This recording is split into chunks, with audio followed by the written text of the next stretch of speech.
My name is Cassie. I am 23 years old. I graduated as a qualified nurse this year and was given my first position as a home nurse. My patient was an English gentleman in his early 80s who suffered from Alzheimer's.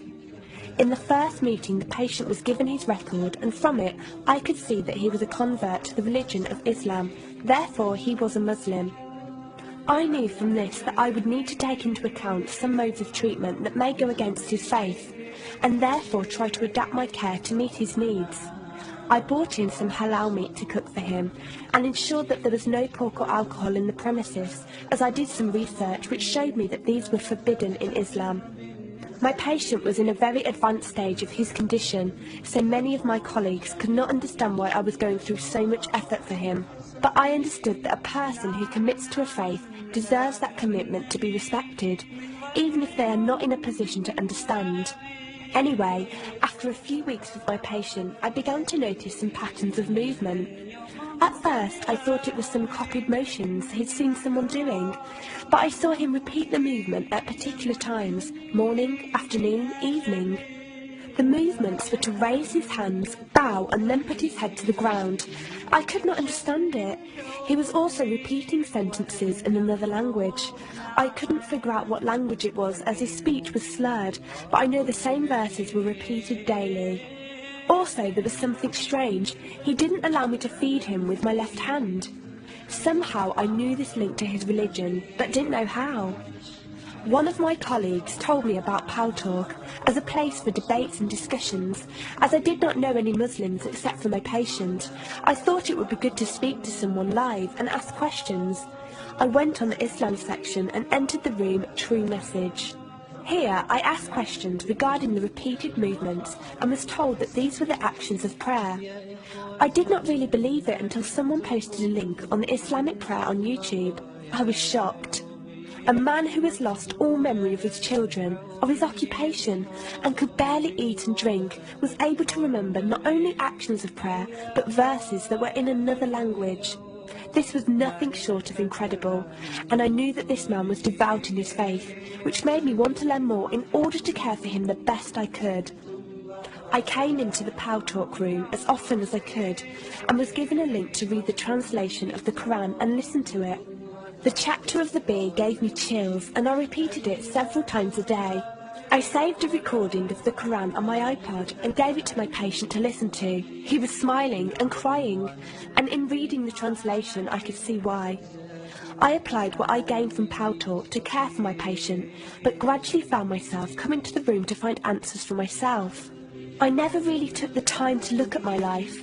I never knew my father. My mother died when I was 3. Me and my brother were raised by our grandparents, who died 4 years ago, so now it's just the two of us. But despite all this loss, I always thought I was happy, content. It was only after spending time with my patient that I felt like I was missing something.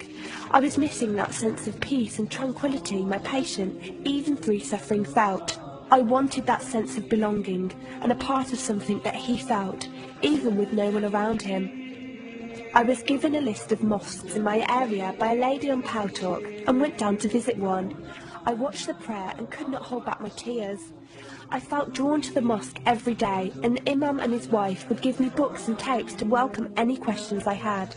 Every question I asked at the mosque and on Pal Talk was answered with such clarity and depth that could do nothing but accept them. I have never practiced a faith, but always believed that there was a God. I just did not know how to worship him. One evening I came onto Pal Talk, and one of the speakers on the mic addressed me. He asked me if I have any questions. I said no. He asked if I was happy with the answers I was given. I said yes.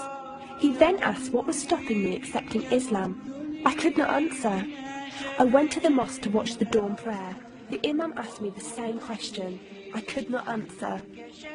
I then went to tend to my patient. I was feeding him, and as I looked into his eyes, I just realised he was brought to me for a reason, and the only thing stopping me from accepting was fear. Not fear in the sense of something bad, but fear of accepting something good and thinking that I was not worthy like this man. That afternoon I went to the mosque and asked the imam if I could say my declaration of faith, the Shahada.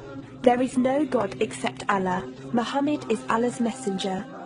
He helped me through it and guided me through what I needed to do next. I cannot explain the feeling I felt when I said it. It was like someone woke me up from sleep and sees everything more clearly. The feeling was overwhelming joy, clarity, and most of all, peace. The first person I told was not my brother, but my patient.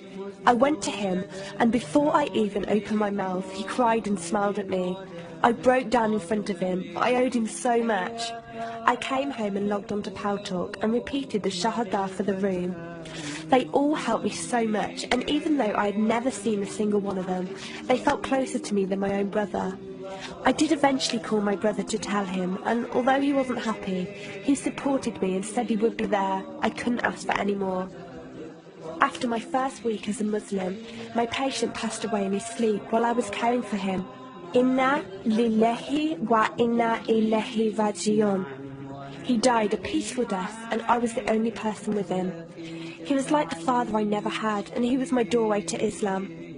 From the day of my Shahada to this very day, and for every day for as long as I live, I will pray that Allah shows mercy on him and grant him every good deed I perform in the tenfold. I loved him for the sake of Allah.